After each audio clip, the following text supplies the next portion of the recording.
too many people are making excuse for mediocrity. Don't be mediocre. Don't sit on the fence. It's bullshit. It's a lot of crap. Don't do that. You're better off trying your best and failing than never doing it. So the big question is this: how are investors like us who weren't born with a silver spoon successfully investing in property to create a passive income and still have a lifestyle now? That is the question. This podcast will give you the answers. I'm George Markowski and welcome to the Positive Property Show. Our mission is to empower 10,000 people to create financial freedom through property using the Markowski method. Join us.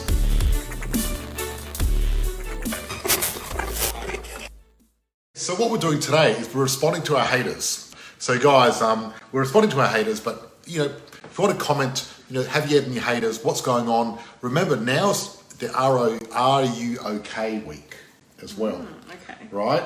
And because of that, it's part of what we're doing because, a friend of mine got bullied quite a bit. And she got bullied so bad that she tried to disappear from public life completely. A friend of mine called Mel Greig. And what happened was she was part of that, if you remember what happened, she was part of a radio station and they rang up and played a prank on one of the nurses. And the nurse got so upset because she gave them the details of the prince that was getting born or something like that, remember?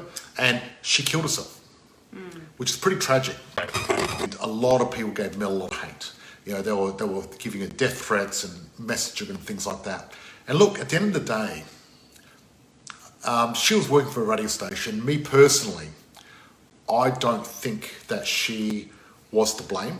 And I think if someone's going to kill themselves, then anything can be the straw that breaks the camel's back. She was doing her job. Everyone's got a different opinion on it. But I think that, I know her as a person. She's a good person and she would never do anything to harm anyone. And it was terrible how she got bullied. And she's been working against bullying for a long time. And, we want to support that. And part of the bullying, I suppose, is the bigger you get, the more bullies you get. You know what I mean? And one thing is, and look, you can't make an omelette breaking a few eggs. So I'm very passionate about investing in property. I'm passionate about our goal of I want to empower 10,000 Australians to create wealth through investing in property, right? Financial freedom for investing in property using the Markowski method. That's my goal. And there's going to be people that aren't happy with that. Some people don't like it. A lot of people don't like it. Funny enough, I'm surprised. And what we're going to do is I'm going to go through and we're going to actually respond to our haters. We're going to respond to your haters today, George. What I'm going to talk about today is the thing called tall poppy syndrome.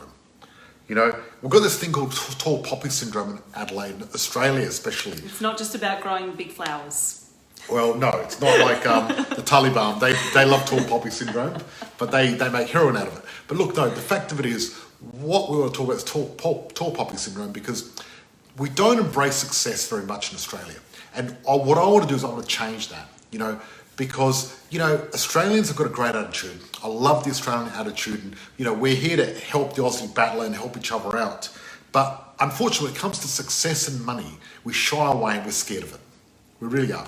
And people aren't comfortable with money.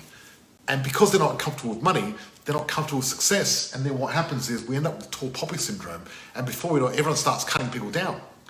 And at the end of the day, look, it's the wrong thing to do.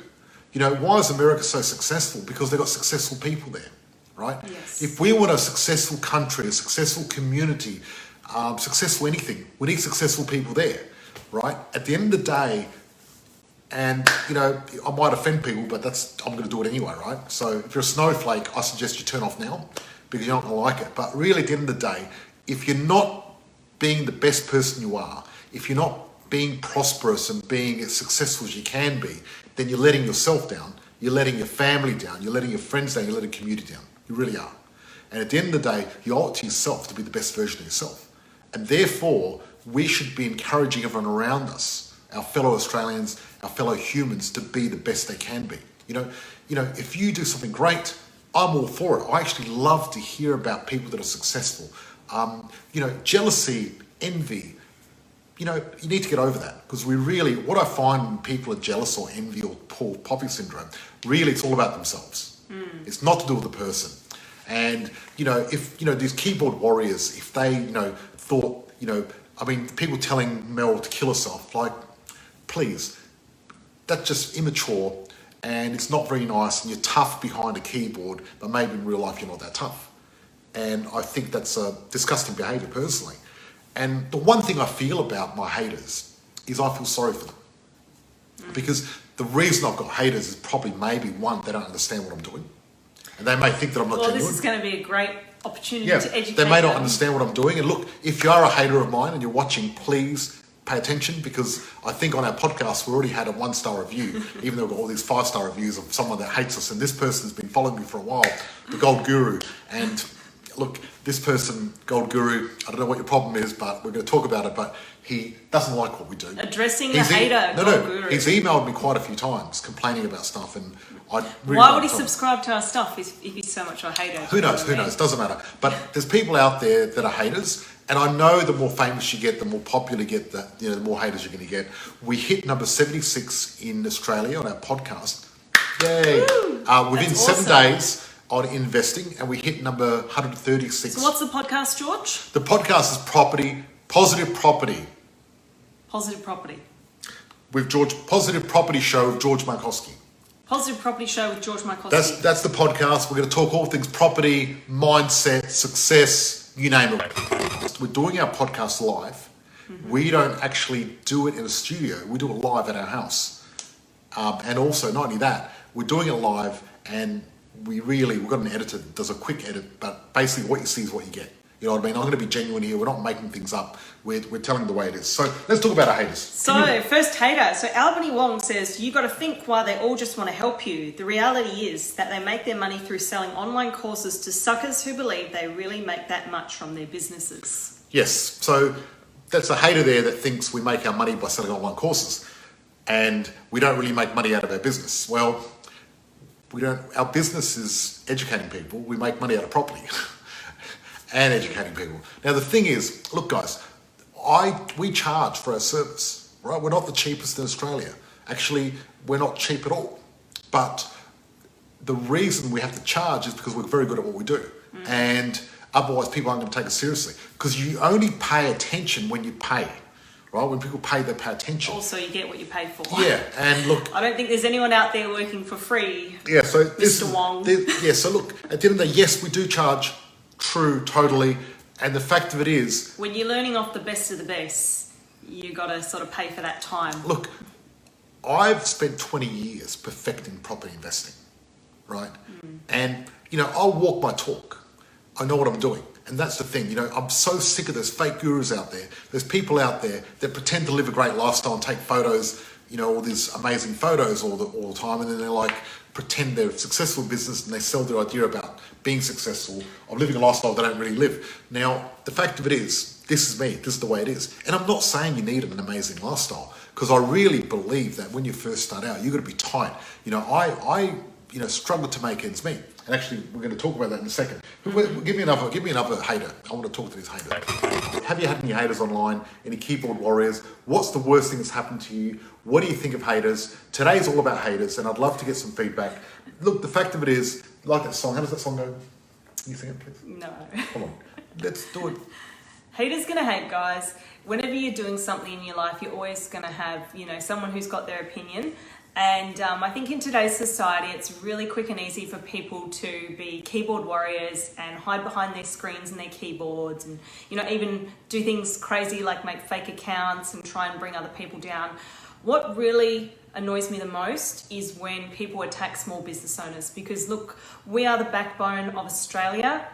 We provide a lot of jobs for people, and we need to support small business owners. So if you ever see a hater attacking a small business owner, just have their back. That's really important. But we're responding to our haters tonight, guys. We're having a bit of fun with it. We're not taking it too seriously. Interesting what happened recently with Dan Andrews in Melbourne. Yeah. And that's like, put it this way. Okay, so Dan Andrews, love him or hate him, he's the Premier of Victoria. Not Queensland. And I'm just going to adjust this. he's been having a lot of challenges with a lot of different people. I think it's on angle now, Christina. He's having a lot of challenges with Victoria and COVID. Victorians and COVID and stuff like that. Now, and look, you can love him or hate him, but the thing is, when people get personal, I really think that's not They're on. crossing a line. They're crossing the line. I'll explain what. I'm not here to defend Dan Andrews, right? I don't necessarily like or dislike what he does. Doesn't matter. But, I've had a few people on my Facebook type in, well, the reason they've allowed dog groomers is because his wife's a dog and, blah, blah, ha, ha, ha. The thing is, look, calling his wife a dog doesn't actually help anyone's cause or anything else like that. And it's actually irrelevant and a bit rude, personally. Absolutely. So I think if you don't like Dan Andrews, attack his policies, attack his intellectual policies at an intellectual level, but actually what happened recently with his boots, someone left boot prints in front of his shed I don't know with full his father story. or something. Apparently, whatever happened, but the fact of it is, when you're famous, and the more famous you become, the more haters you've got to deal with. And I'll tell you what, sometimes it can be challenging, but it's great to be able to have a laugh and not take it too seriously. Look, you've got to have a bit of a laugh because, if you make an omelette, you're going to break a few eggs. And I'm not going to make everyone happy. No. And especially myself personally. I tell it the way it is. I don't mince my words. I don't try to pussyfoot around and make you happy about being yourself, right? What I'm here to do is tell you the way it is. This is my way of doing things. And if you like it that way, great, you're in the right group. If you don't like it, get out the group, go to another group. Go to a group that someone's going to stroke your ego.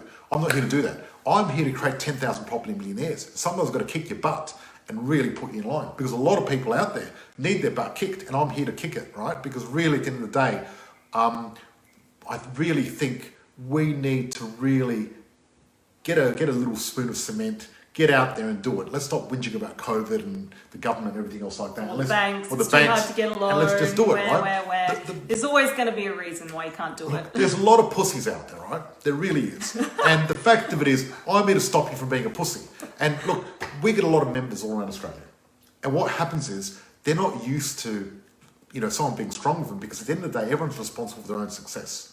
And I'll leave you in charge. It's about understanding you've got to take radical responsibility for your own success. And that's one of our values. But the other thing is, what happens is, as soon as one little thing goes wrong, this happens all the time. And people are like, oh no, that means I can't invest in property. It's like one little thing. And I'm like, God, that's just one. Wait for another 10 things because it's going to happen. When I first started... That's life. Things are going to keep going wrong. Look, if you want to be successful, no matter what it is, whether it's property or business or anything, you got to get used to all the hurdles, right? There's going to be a big bunch of hurdles lined up in front of you, right? And you can't go home and cry when you scrape your knee the first time you try to jump your first hurdle. You just got to be persistent. Because I kept going and going and going, right? You don't give up. You don't try to get one property and then fail and give up. You don't buy one property and give up. You got to continue on for the course. You got to stay for the course. You got to be in it for the long term. You got to jump over the hurdles and you got to get there. Success is not easy. Whoever told you it's going to be easy, they lied to you. It's going to be hard. So let's get back to responding to our haters. Let's do it. We're moving on to now. Zach Stillo said, Bali, the millionaire's retreat. So we go to Bali probably every second year, and I love Bali. It's got a very special place in my heart. Look, the Balinese people are beautiful, but not only that, what I love about Bali is our first trip together with Christina. And my first time overseas ever, I went to Bali. So I convinced Christina to go to Bali with me. And she said, I'll go to Bali, but we have to have separate beds. And I said, no. Then she said, we need a little divider. So if I'm not mistaken, I think Zach is saying, if you've got so much money, then why are you going to Bali? No, okay. What he's saying is, there's the picture of me and Christina on a motorbike, and he's saying, why are you in Bali on a motorbike? He could be being sarcastic, as in like a cute, funny way, but you know what? I don't know. At the end of the day, look, a lot of people said, is that you guys in Wuhan? I said, no, it's not Wuhan. But long story short, I love Bali, and I'm always going to keep going there. I don't care what people think about it. They think I should be going somewhere better. I disagree. I think Bali's awesome. Yep. Then someone said, So next one, George, I've got the one here. Go on. I've actually gone through and done all that pre-work. So Matthew B said, you started when you were 12. Cool story. George, did you start when you were 12? Did you start property investing when you were 12 years old? Look, I'll tell you the story. I actually, I wasn't born with a silver spoon in my mouth. And a lot of people say, you're rich because your parents are rich or successful. And no, my parents struggled to make ends meet. They were immigrants from Macedonia. When they came here, they didn't even know the language. So that was tough. And what happened was How old were you when you moved here? I was born here. Oh, right. So there you go. I was born here. But He was born here, but no English. Not English, eh? No, because my parents spoke Macedonian. So I went to school and people were speaking different language. I don't know what they were saying. And what happened was I knew from a young age that we were poor. I knew. And you know what? Yeah. I figured out that I was going to do something about it. I don't know where it came from, but I remember the first time I played Monopoly. I was like 7 years old. I played Monopoly and I loved it. And people told me, they said, this is real life. You get a house and you rent it out to people. And I said, wow, this is so cool. The best thing I ever did. I went home and asked my parents to buy a Monopoly and they said, no, we can't afford it. Oh. So what I did, out of memory, I made my Monopoly board. It was a bit wonky and missed out a lot of stuff and I played it because I made little pieces out of wood, and I had this piece of cardboard and I drew all the stuff and made all this money, and it was unfortunately, like now I could make a Monopoly board out of memory, but at the time I couldn't, and it was a pretty crap Monopoly. However, one thing I did is I started working early, and 8 years old when I first started my first business. So, did I start when I was 12? No, but I started the journey of wanting to own a property from 7, seriously. So I knew that from an early age. So, but the thing is, what people are saying is because I retired at 37. Mm-hmm. And that's when he retired, and it says it very clearly that that's when you retired. Yeah, but people think you're 37 now for some reason. Yeah, probably because you look good for your age. And look, you know what? But he's actually turning 50 this year. Well, the people that think I'm 37, they're not haters. They're actually, I'm very thankful for you. Thank you so much. And look, it's very easy to make that mistake. So they're not haters. They just got it wrong. And it's easy to get it wrong. Yeah, I'd say it really is. His tip, read the ad properly. Yeah, but look, it's very easy to get it wrong. So I'm not, whoever you are, thank you so much. I really appreciate it. You're not a hater. You're actually awesome. Message me. I'll give you a free copy of my book for saying I look that young. I love it. There you go, Matthew. You're in. So Laura Hutch said, the passive income, I suspect, came from convincing people to pay $3,000 to listen to him. Yep. Those idiots. Look, the thing is, I don't charge people $3,000. I charge $50,000. So yes. And look, at the end of the day, I retired at 37 with property, making $188,000 a year. And the fact that it is, my business could not make as much as my properties ever can. I mean, last year I made over $1 million out of property without getting out of bed. That's passive income. Now imagine running a business or working to make $1 million. Good luck. It's not easy. It's hard. I've owned many businesses. I know what it's like. And do we make money out of teaching people how to invest in property? Yes, I do that. I admit it. Of course I do. Because there's the deal. This is how I decided to start this business. The world needs it. You're great at it. People, the world needs it. You're great at it. You love it. You're really good at it, and you get paid for it. Those are the criteria. Yeah. And if you don't get paid for it, well, then it's not your purpose. You're not going to be very passionate about doing it. Well, this is the deal, though. This is the deal. And this is one of those things. If you're not getting paid for it, maybe you're not that good at it. Right? That's true. Yeah. And this might ruffle a few feathers. But that's the fact, because this is what happens, right? And I know people, they go through a midlife crisis, and what happens is they decide to get into music, or they decide to get into painting and things like that, right? Okay. And some of them actually are very creative, they get into it and are very good, and I've got friends that have done that. But others have gone through a midlife crisis, they've decided to get into this stuff, like music. I know a person especially, he got into music, midlife crisis, did all these videos and stuff like that, spent a lot of money. And did these CD launches and things like that. And he spent a lot of time doing it, right? But the fact of it is he wasn't that good at singing, right? He just wasn't that good. And problem was, he just kept saying, hey, here's my free CD, what do you think of it? And everyone said, you're great. And he thought, wow, I'm great, right? Because if you ask someone their opinion, how good you are, what do you think you're going to get? That's not the real answer. Yeah. The real answer is the market. People vote with their money. Right? So if I say to you, how good am I at coaching? Well, there's only one answer. How much people willing to pay me, right? And people pay $50,000 for my coaching. So I think I'm pretty damn good at it, right? Otherwise, why would they be paying me 50 grand? Well, look, it's the same deal as you got someone who's going to get a gold medal for the Olympics. They want a good coach. They've got to pay top dollar. Yeah, look, for the best coach in the world. All the best people, right, at anything. I mean, I spend $150,000 a year on coaches at the moment. I'm overcoached, but I do. And that's because I want the best of the best to give me a shortcut. Now, you might think that I'm throwing $150,000 away. No, I'm actually saving myself hundreds of thousands of dollars of Not only that, you're saving a lot of time from trial and error, making your own mistakes, you know. totally. Look, I wish when I started investing, I had someone like me that I could pay. It's to so teach much me. cheaper in the long run because you're going to make so much more money and save, years of I could have potentially made, losing I could have made hundreds of thousands. so much more. Luckily, I learned it pretty soon on, and I learned how to do it, and I did it. But the fact of it is, it's the tall poppy syndrome. So Miller Jovek says, and you drive a push bike? Yes, Little emojis. yes. Sometimes I do. Look, I each year what I do. George loves riding his bike. Well, Doesn't matter how much money you have, always take time to ride your bike. It's really fun. Look, I actually, I've got electric hybrid bike that I'm borrowing from a friend of mine, which is awesome. And what I do is I like to go carbon neutral as much as I can. So what I've got is I've got an electric bike, and I've got it plugged in, and we've got solar panels and a battery. So therefore, we're totally carbon neutral about transport in our house. So our house is actually producing more energy than we waste. Because I've got a sauna and everything else like that, and I wanted to make sure we do that. So that I'm very proud of that because I'm looking after the environment, for one, and I don't drive around in the car very often at all, very rarely. Mostly I'm on the bike, or I try to walk places because I want to do a bit of movement. Even on an electric bike, what happens is even if I use the electric bike, I'll pedal anyway because you can't help yourself. And I really think that's important.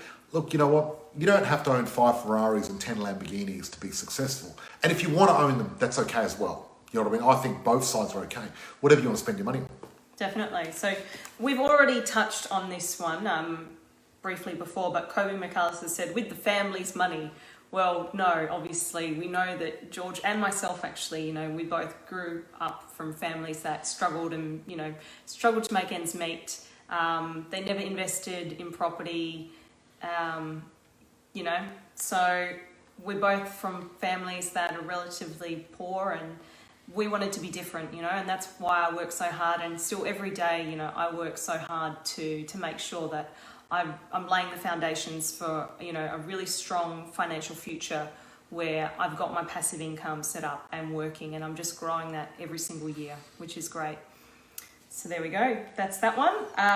Carl Drager said, rich people don't tell others how they got rich, especially if they started to get rich when they were 12 years old. Look, the 12-year-old thing is happening, and I need to really change a few of our wording. No, they're not reading it properly, George. No, look, that copy is perfect. Look. Well, a lot of people mention that I started when I was 12. And I actually That's because they think you're 37 now. Yes, and you know what? You say you retired when you were 37. Do you think I look 37? You don't baby? say that you're 37 now. Do you think I look 37? Maybe we should put the date that you were, Anyway, back in Look, the date. I think what I need to do is go back and change my birth certificate and Just just admit that I'm 37, and that's the way it is. I'd love to be 37. So, I'd love it. just to clear the air there, you're not 37? No. No, you're 49, No. turning 50.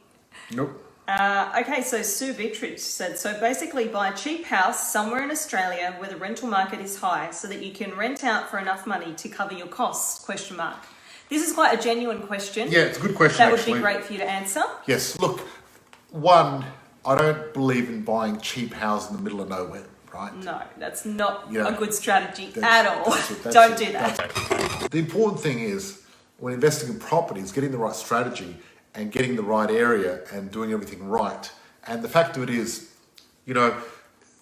cheap properties are not the right way to go. You want to go buy high quality properties at the right price where you get the right return. And there's a balance there, And a lot of people, comment going, oh, it's because of people like you that, people are paying so much rent. And no, I'm not putting rents up at all. What I'm doing is help people invest and actually, look, see, this is the thing.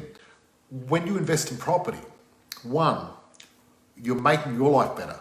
You're making your family's life better. You're making the community around you better. But not only that, you're helping people find a place to live. So there's a lot of good coming out of it. So don't knock back all that. That's really good. We're not one of those companies that says, buy low and, get some grandma and arm wrestle into a really good deal and get a big saving and make $50,000 profit. We don't do that sort of stuff. All those programs out there about options and getting bargains off grandmas. I don't want to get a bargain off a grandma. You know what? I want the grandma to get the good price that she wants. Get a fair price. And what we want to do is we want to pay a fair price, get a fair price, and make it fair for everyone. Because the real money is in adding value. See, the fact of it is, if you're not adding value to the marketplace, then long term you're not going to make money, right? And I really believe that. And what I believe in our business and in our investing strategy is all about adding value. And by adding value, we get more value for everyone. Matt Williams said, much easier said than done. Look, we've already covered this. Well, no. Matt Williams said, much easier said than done. Matt, thank you. Absolutely much easier said than done. It's actually very, very difficult. It's not easy investing in property. The hardest part is getting your mindset right and knowing, believing that you can and actually making that step and doing it. Very difficult. But not only that, like saying you're investing in property and doing it's very different. There's so many people out there that say they're going to invest in property, but they never actually do it. Yeah. Right? You know, they're going to say, we're going to get around to it, I'm going to do it next year. I know one guy, a really good guy, you know what I'm talking about. He's like, I'm going to invest in property. Every time he sees me, go, George, I'm investing in property, yes. He's like, yep, I've just got to do this thing. And then next time we see him, it's like, I've just got to do this. And he messages him on Facebook, great guy, very enthusiastic. And he's like, George, I'm going to invest. But he's never going to invest in anything. Look, maybe one day, but so far, nothing. And the fact of it is, getting that first step's hard, and what's holding people back is fear. Fear is the one thing holding you back. And the reason fear is holding people back is one, the unknown, but getting out of your comfort zone. Getting out of your comfort zone is very hard. It's not easy. It's really difficult. And what I want to do is help people get out of that comfort zone. And that's why we've got this group, Positive Property, because by seeing other people succeed, by having a community of like-minded people, it's going to help you become more confident. You know, because my goal of creating 10,000 property millionaires, empowering 10,000 people to create wealth through property, we're going to get there. You know, we're getting hundreds and hundreds of new people every year. And I really want to create this into a movement. You know, this is not about getting rich, right? It's not about being filthy rich. It's about creating wealth, creating passive income so we can have more impact, more income, and more impact on the people around us. So Julie, a good point. She's just making a point that we should include on our page the donations for the Kenya project to build a school in Kenya. Yes, thank you so much. That's an amazing idea, Julia. You're a champion. Yes. Now I had someone message me and they said, why WTF? Why are you building a school in Kenya? Why do you build a school in Australia? What are you doing? You know what I mean? And look, the fact of it is, we do a lot of charity stuff in Australia, and it's exciting stuff. Absolutely. Right? And you know, I'm president of the Blind Sporting Council. We do that, and I'm actually about to launch a new initiative. I'm going to tell you all about it, which is great. So I'm helping visually impaired people. I'm excited about that. I do things for children going to the circus and stuff like that, kids with special needs. So I do a lot of different stuff. But the Kenya stuff, well, one, I can't afford to build a school in Australia. To build a school in Australia costs 10s and 20s, 30, 40, 50 million. Wow. And I can't do that. I haven't got 40, 50 million to throw away. But in Kenya, it's a lot cheaper. And I can actually, every person that joins our 14-day challenge, I can easily buy 5 bricks towards the school. It's going to be an easy thing because you've got to make charity easy. See, you've got to make it fun, you've got to make it easy. We had a dinner party on the weekend with some really good friends, and we had a chef come down and cook for us. And what I was doing, Gary and Alicia. Yeah, thank you so much. And what I was doing is I was practicing, because what I wanted to do is I saw a charity where they bought this king crab and auctioned it off and did a cooking thing.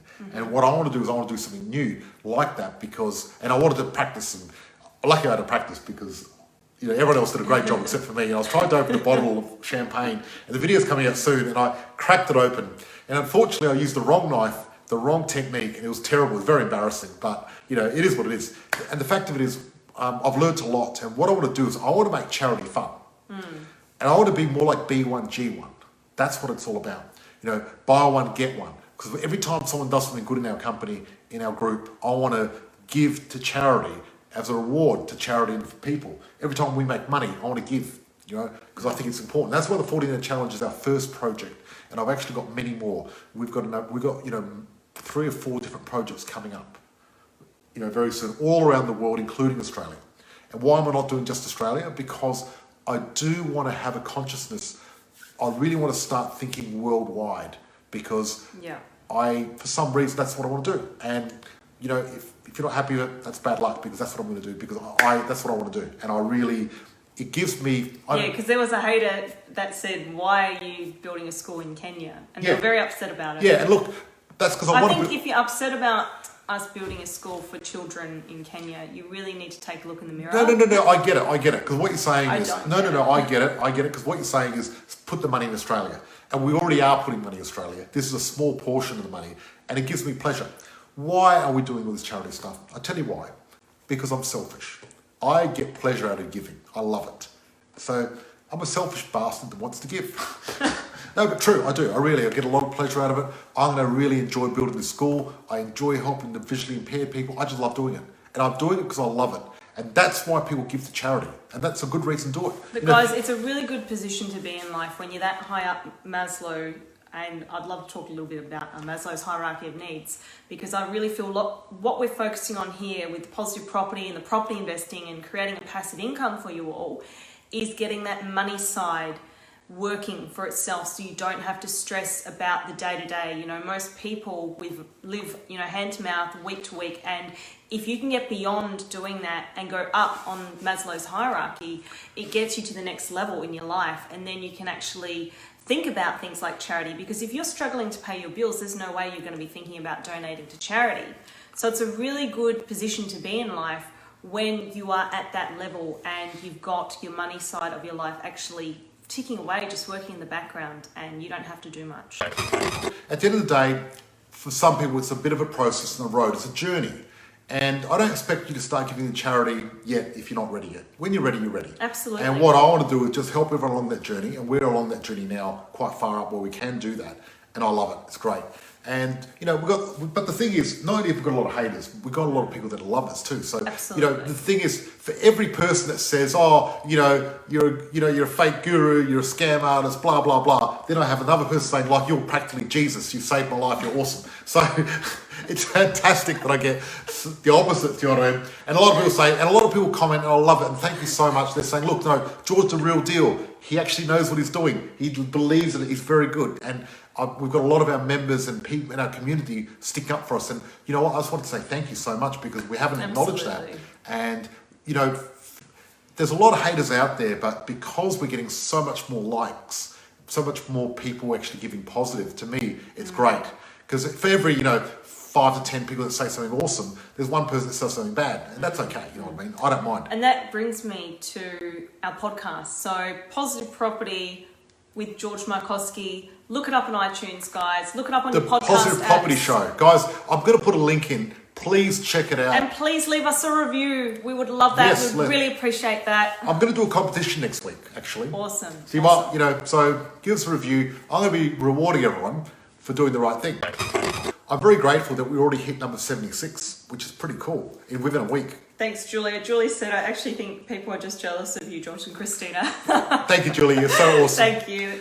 And staff are the real deal. Absolutely. And all of our staff for Positive Property actually started off as members, including myself. So there you go. We're all success stories. Look, we all love property, love investing. It's a fantastic thing. Exactly. And look, the fact of it is, we're going to keep doing what we're doing. The haters aren't going to stop us. But look, a lot of the haters, I must say, they just don't understand what's going on. And what happens is they see some guy, they don't really know me that well, and they're like, who's this guy that thinks he's so great at investing and blah, blah, blah, right? And things like that. Because a lot of people, other haters have written other stuff. Like one guy said, I know what you're investing in, into hot girls, remember? And then someone said, how much do you pay the model? Yeah, that was actually Christina next to me. like that. And then someone said, is that your daughter? And Alicia said, it's so simple. You'll not get members as your staff if you need to hire. How transparent are we? George is the real deal. Thank you so much, Alicia. Thank you so much. Appreciate that. And, it's true. Oh, look at this. There you go. I've got another hater just in. This photo looks photoshopped. This just in. Just in right now, a second ago. And the amount of comments we get saying photoshopped. Yes. And a lot of people say they think our photos are photoshopped. This is the strange thing. And a lot of people say my head is too big. And they think I've cut Guys, it's actually this big, like side-by-side comparison. Yes, look. You can see my head is actually quite large. That's his real head. It's not photoshopped. No, because a lot of people comment on my photos and say that someone cut out that photo and put it on a body. Did the proportions wrong. Did the proportions wrong. But no, my head's actually quite big. It's a big head. I can't help it. I was born that way. I feel sorry. You've got a big brain. I feel sorry for my mother, the head this size. let's not go there. At the end of the day, we're all going to get haters, right? And you're always going to get people that are going to try to pull you down. It's a bit like the story of the crabs. You know, when we were in Bali, first time with Christina, we had a trip in this little island.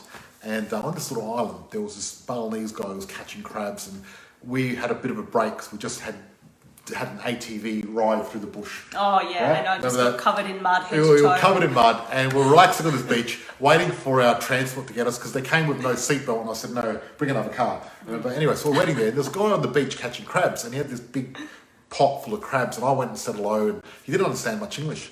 But I noticed there was crabs, but no lid on top of the crab net. And I'm like, you know, aren't you scared your crabs are going to escape? And he sort of pointed, and what happens if you sat there long enough, you see one crab, because they're all holding each other down. Then suddenly one crab makes a break for it and starts crawling up. And as he's almost there, suddenly his leg grabs one part of him, another leg grabs on the other side, and they grab him all and they pull him right down. And unfortunately, that's the tall poppy syndrome, right? You know, too many people are making excuse for mediocrity, right? Too many people are allowing mediocrity. You know, don't be mediocre. Don't sit on the fence. It's bullshit. It's a load of crap. Don't do that. You know, you're better off trying your best and failing than never doing it. I'd much rather try and fail than never try. On your deathbed, do you want to sort of lie on your deathbed and go, oh, I was really safe. I did nothing important or nothing great. I didn't do anything passionate. I didn't go out of my comfort zone, but nothing really happened.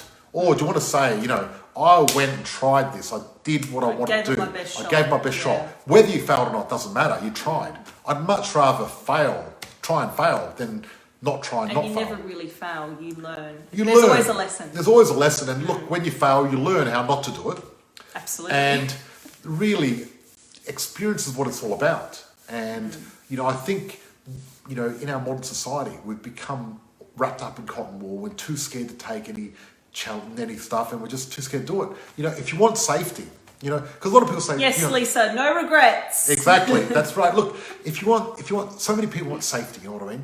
And if you want safety, there's a place you can be really safe. What they do is they're going to put you in this nice little room, it's padded, and they give you 3 meals a day, they give you a nice little white suit that you can wear, and you'll be totally safe. You'll live to a ripe age of 100, you know what I mean? Because, you know, getting out of bed's risky. Walking across the street is risky. You know, asking that person you're attracted to out on a date is risky. Asking for a pay rise is risky. Getting a job is risky. Admitting to your crush that you like them is risky. Yes. I remember when I told Christina that I liked it. That was very funny. It was risky. That's a story for another day. Yes, but look, it's risky. And the thing is, if you don't take the risk, you don't know. Because at the end of the day, when I first started courting Christina, when I wanted to date Christina, quite a few people came up to me and said, George, you're an idiot. She's not going to like you. She's too young for you, she's too hot, and that's it, you can't have... And look, we were friends for a long time before we even started dating. Yeah, George was in friend zone. But people said, George, don't even try. We've got a great question here from Kevin Rose. How much money do you need to start investing? Excellent question there, Kevin. Kevin Rose, excellent. I love the name, Kevin Rose, which is cool. It's like a Tim Ferriss' friend, Kevin Rose. Wonder if it was him, you know, really famous person. Anyway, so look, how much money do you need to start investing? Well, really, at the end of the day, the number one thing you can invest in is yourself. And to do that, you can start with time, right? Because I really believe before you invest in property, invest in yourself. More important than property anyway, because you're going to give yourself the biggest return. And I always say this to people, you know, even though I'm talking about property investing and that's where I make my money, I really want to embed into everyone that you need to invest in yourself first, and that's the most important thing. You're going to get the biggest return. And so, you know, you being on this podcast now, that's a great start. But you Kevin, watching just this, to give you a bit more specifics, I've helped people with as little as, you know, 40,000 in savings if you don't have an existing property with equity. If you've got an existing property with equity, that's great. You probably need around, you know, 80,000 equity or 40,000 in savings, and you'd have to be on an income of, you know, around $55,000 to $60,000 a year. This is the deal though. I mean, what I've got in my 14-day challenge, which we're launching in October, is I've got a module there on 9 ways to buy a property without a cash deposit. And really, that's a really good module, and I think that's going to give you a lot of help. So, you know, if you want to invest in yourself, do the 14-day challenge. that will give you a lot of groundwork on exactly what you can and can't do. We had one guy, there was a truck driver, his name's Mark, he joined our program with 0 cash deposit, but he earned a good income. Yeah. And now he's got nearly $1 million worth of property. So, you know, you don't have to start with a lot of money. And I didn't start with a lot either, but I worked my way out. So guys, the podcast, we'd love you to check it out. Yes, but if you're listening to the podcast, you're already checking it out, so thank you. But So please, thank you. please give us a rating or review. Look, let's teach this guy that gave us a shit review that we're not that bad. Like, look, guys, I'm being totally authentic here, and if you like it, listen to us. If you don't, well, Then don't subscribe. It's pretty simple. But I really appreciate you coming tonight and listening to us and giving us your time, because the most valuable thing you can do is give us your time and attention. Absolutely. You know, it is. Absolutely. It It's is the true. new currency. It is. So, just to finish on this whole tall poppy syndrome, because I haven't finished wrapping this up. Oh, okay. Right. So the thing is, people are going to poo-poo what you do, right? And what happened was, in my whole life, every time I've tried to do something good, I've had the crabs try to grab me and drag me back. It's happened over and over again, so I've got a lot of experience. And look, it's hard. It's very difficult. You know, when I first started my first business, everyone said, you're an idiot. My father said I was an idiot. He said, don't do it. You're a loser. Go to university. Right. But I did it anyway, right? Because I had the courage to do that. And Don't ever let people tell you can't do something they haven't done themselves. yes, and then I wanted to become a real estate agent. Everyone said, oh, it's too hard. You can't do it. You've got to go for a panel and you've got to do it. But I did it. I got out of my comfort zone. I did it, right? And then I really wanted to get myself a new sports car. And everyone said, oh, you're not going to be able to get a loan. It's going to be too expensive. But I did it, right? Then I wanted to start my own business. Everyone said, you're on a good job. Why would you want to start your own business? Business is hard. People fail. Don't do it. But I did it anyway. Then when I wanted to invest in property, when I bought my first house, everyone said, this is the wrong time to buy. Don't buy a property. It's the worst time. Funny enough, it was the best time. I mean, I paid $179,000. Now it's worth $850,000. Then when I built my second property, everyone said, no, you shouldn't have bought your second property. Bad move. Every time I bought a property, people have told me it's bad, right? Every single time. And you know what? It's been good. When I started my first business, people told me it was bad. When I started this business, people told me not to do it. They said, just stay where you are. You know, when I wanted to date Christina, they said, don't do it. So everything good in my life, people said, don't do it. So what I'm saying is, don't listen to the naysayers. Don't listen to those negative people out there. Don't listen to the haters. Don't listen to them, because, look, the haters are going to hate, right? They're going to hate no matter what you do in your life. And the fact of it is, But surrounding yourself with people who actually bring you up, and that's what this group is about. So guys, look, this is your tribe. These guys here, they've got your back. So guys, you know what? Comment in the section and say hello. Meet someone here. Contact each other. Be a little support buddies online. You know, at the end of the day, what you want is some positive people out there that are going to help you and push you forward and get you to reach a little bit higher, reach a little bit more, and keep doing it. Definitely. You know, because I remember a long time ago, I was dating this girl, lovely girl, but what happened was I was telling her about my big plans. This is when I was quite young. And she said, oh, you know, don't dream too big because then you'll be disappointed. And I thought, I just can't be this girl. Like, no way. I mean, dreaming big is what it's about. I'll be disappointed if I don't dream big, you know. And, you know, she thought I'd be better off just having a job and doing whatever. And look, I've been very fortunate. For some reason, I've got out of my comfort zone over and over again. And I've just had this courage and fearlessness to just do things. And, you know, it's not a lack of fear. You know, I had a bit of fear, but I did it anyway. So when I bought my first property, you know, I had anxiety, I was scared, but I just did it anyway, right? And the thing is, you just get used to it. So you can't get rid of fear. Fear's false expectations appear real. It's going to hold you back. But you've got to just have the strength to just walk past that. And the thing is, you know, people try to be negative and do bad things to your mind. You just got to control your mind and really control it and be positive, because people are going to give you doubts. They're going to want to drag you down and be mediocre. Just don't listen to people not as successful as you in that area. So if you want to get fit, don't listen to a fat person. If you want to get rich, don't listen to a poor person. If you want to, you know, get married to someone, don't listen to someone that's never gone on a date before, right? So really, look at, you know, get someone in your group and your peers that's actually better than you at what they're doing. They're the ones you want to listen to, their advice, because they're going to give you the right advice because they've done it before, right? So when I train someone that's got bigger muscles than me, because they can probably Do it better like Lift heavier weights. Exactly. So that's what it's all about. So that's the take-home message. Really, watch your coffee. Yeah. And we know the story about the watch your coffee. Let's say, for example, your worst enemy makes you coffee. Worst enemy, and they put an extra sugar in you. What's going to happen to you? Nothing. Yeah. But let's say your best friend by accident makes you a coffee, and they put poison by accident. What's going to happen to you?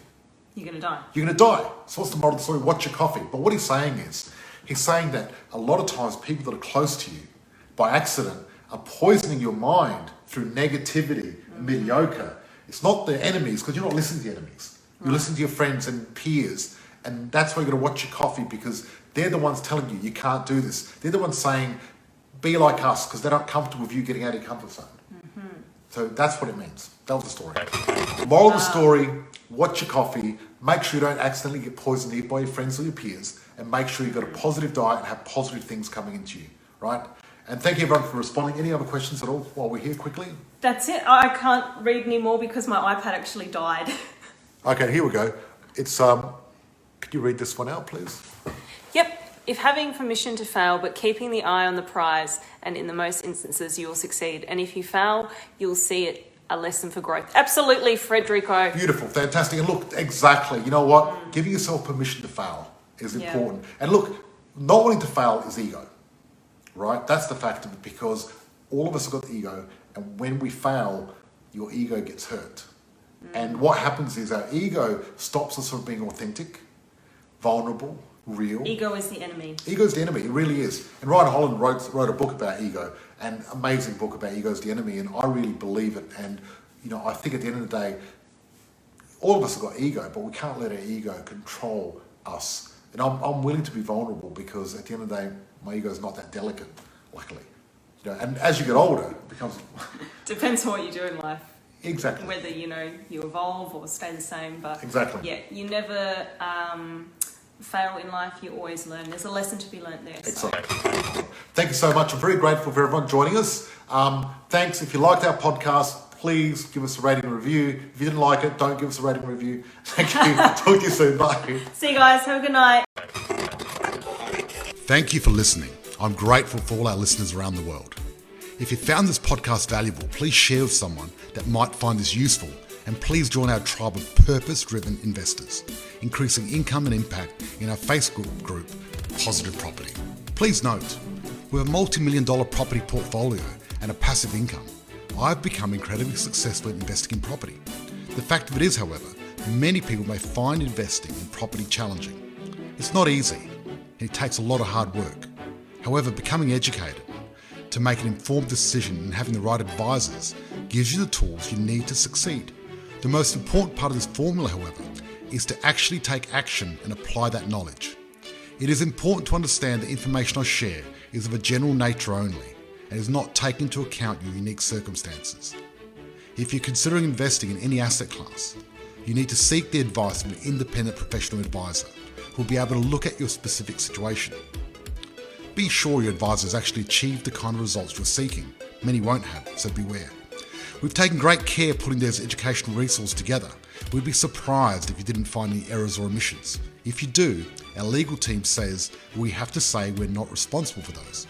In fact, as with all things, even your success, we're not responsible.